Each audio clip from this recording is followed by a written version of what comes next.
teachers, and special guests to our Fayette Elementary Center celebration of Veterans Day. This year marks the 75th anniversary of D-Day, the great crusade of sea, land, and air that was a pivotal day in World War II. We are here to learn more about Veterans Day. We are here to show our spirit of patriotism and to think about what it means to be Americans. We are here to honor all men and women who have served in the military during times of war and times of peace. Please stand as the flags are brought forward by the color guard. We will remain standing for the Pledge of Allegiance and the Star-Spangled Banner. Pledge allegiance to the flag of the United States of America and to the republic for which it stands, one nation, under God, indivisible, with liberty and justice for all.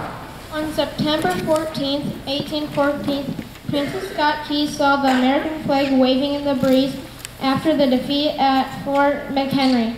The sight of our flag standing tall in the aftermath of the war inspired him to write a poem. This poem was set to music and became known as the Star-Spangled Banner. Please join with our 4th and 5th graders in singing our national anthem. Oh, say can you see by the dawn's early light what so proudly we hailed at the twilight's last gleaming, whose bright stripes and bright stars through the perilous fight, for the ramparts we watched were so gallantly streaming, and the rocket's red glare, the ones bursting in air, gave proof through the night that our flag was still there. Oh, say does that star-spangled banner yet wave o'er the land of the free and the home of the brave. Today is our privilege to say thank you to all of America's veterans. We want them to know we appreciate their service. We honor them and their families for their sacrifices. Would all veterans who are here today please stand and be recognized.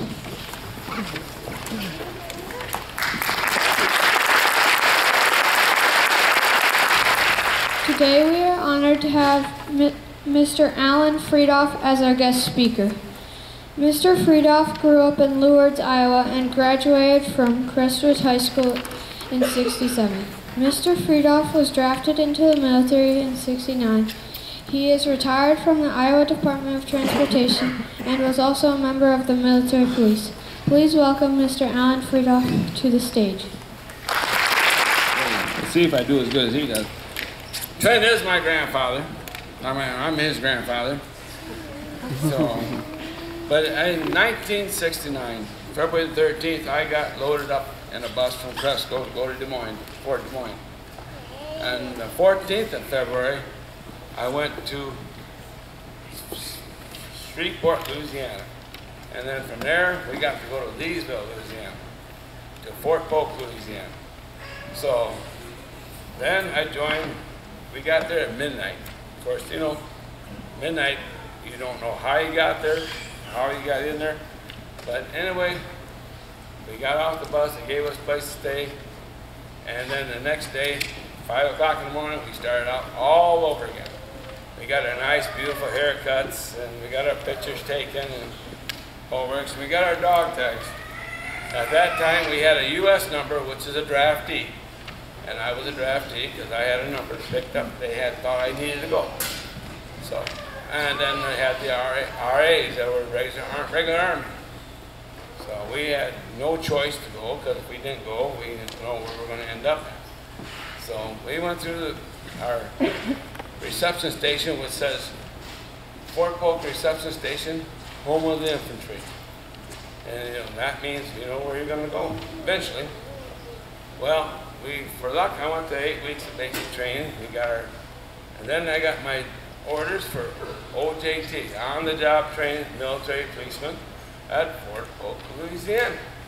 Wow, that's nice. You don't have to worry about going to Vietnam right away. So after 8 weeks of on-the-job training, they taught us stockade duty. We had a prison there. We had road patrol. We had range patrol, which we went out in the ranges and patrolled in case somebody stole stuff from the ranges. Well, eventually, after 8 weeks, I got assigned to a permanent party at Fort Polk, Louisiana. After 15 months of being a military policeman, I thought that was a pretty good deal. I was able to get out because I was a farmer. When I got drafted, when I got back out of the service, I became a farmer again. And then, for luck, I didn't have to go to Vietnam. But we had a lot of guys that were in Fort Polk. We had riots because at that time, there was that big movement not to go to Vietnam because everybody was against it, and all kinds of stuff going on. We had guys that would go sleepwalking that night. I mean, everything you can imagine they did, trying to get out of the service. And which I understand. I didn't like the service any more than anybody else did, but we had to serve our country. And in this packet, I got my life history of the service. Every rank, every promotion, everything came in that packet, and I kept it all these years. So, but understand that when I went in, our pay was $90 a month. Man, we had a lot of money then. 30 cents a day we got paid. So, when I got out, I got $177 a month. So we didn't get much raise after 2 years. I mean, but I ended up as E4, Specialist 4th Class, and that's how I ended. But the day I got out, that was the best day of my life. So, but then I also got me a book here. I figured, well, what I'm going to do like everybody has a yearbook, I got me a Fort Polk book.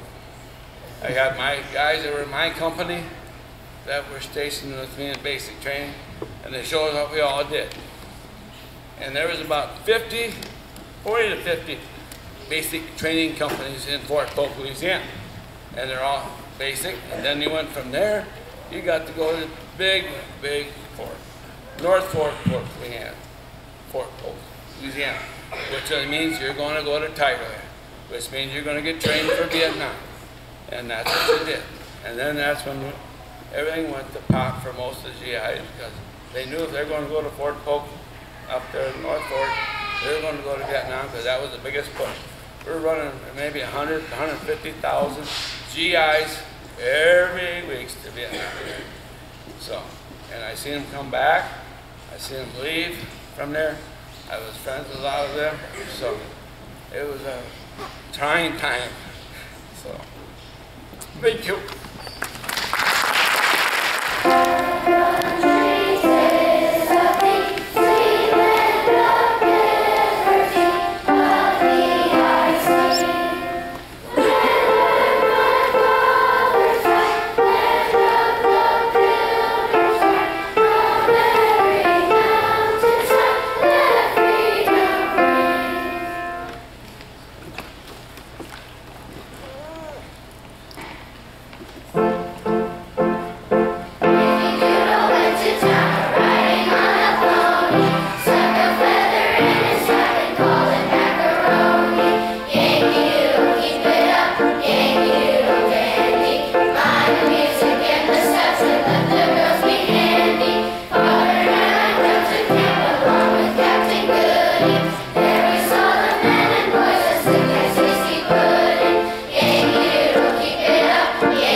November 11th is Veterans Day. A veteran is a soldier who has served his or her country in the armed forces. The story of Veterans Day begins with World War I. 35 countries fought for 5 years, from 1914 to 1918. The United States fought in the war from 1917 to 1918. Finally, the country stopped fighting. The leaders signed an agreement called an Armistice. They signed the armistice in the 11th hour of the 11th day of the 11th month. The armistice meant that the war was over. Americans were very happy to hear about the armistice. No more soldiers would die in the war. The soldiers would come home. People went out into the streets and laughed and danced. They blew horns and whistles and rang bells. They sang songs. They thought there would be never another war. President Wilson made November 11th a holiday to remember the end of the war. The holiday is called Armistice Day. At 11 o'clock in the morning, everyone stopped doing whatever they were doing. People would completely silent for 1 minute. This minute was to remember all the soldiers who had died in the war. The body of the unknown soldier was brought to America from the cemetery in France. His body was buried in a tomb at Arlington National Cemetery. It was called the Tomb of the Unknown Soldier. On Veterans Day, there was a special services at the Tomb of the Unknowns. In 1954, President Eisenhower officially changed the name of the holiday from Armistice Day to Veterans Day. Americans remember and honor all veterans.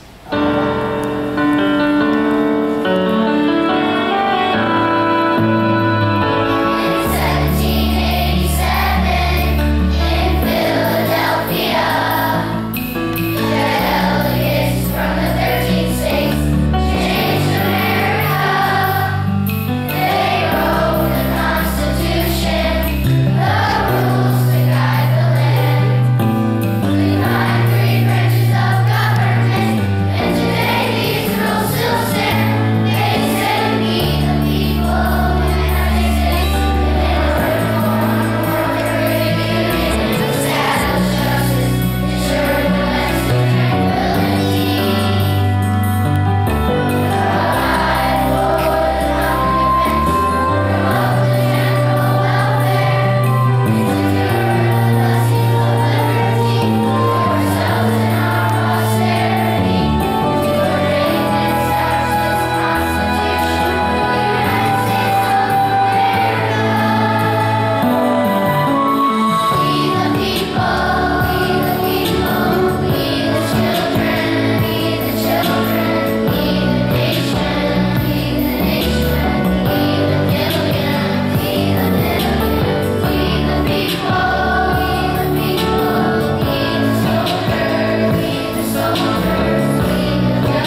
calls, none is so easily recognized as the call of taps. It began during the Civil War when Union General Daniel Butterfield wanted a new bugle call to signal the end of the day, or lights out. He reworked an older tune into the melody we know today as taps. It was first played in 1862 and soon became a part of military funerals for both Union and Confederate soldiers. It is still played today at military funerals across America. Please stand and remember those who have died in service to our country as our 6th grade trumpeters play taps.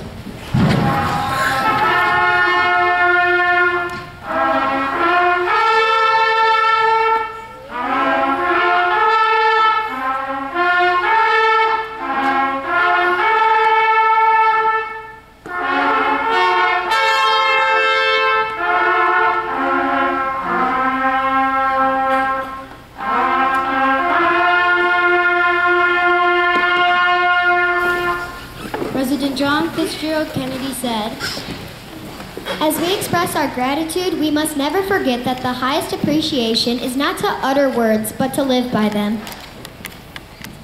So today we promise that we will remember with honor the heroes who have served to secure our freedom. We will do our best to make ourselves worthy of their courage and sacrifice.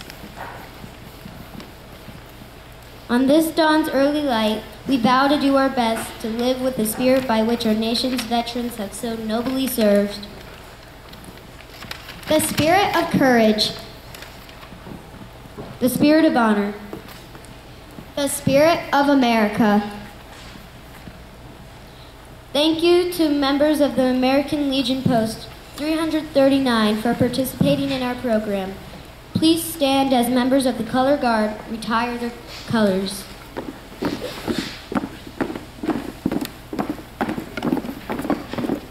Detail, halt, leave, peace.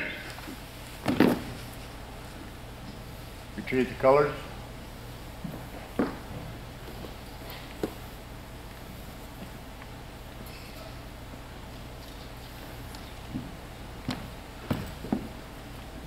Detail, balance, peace.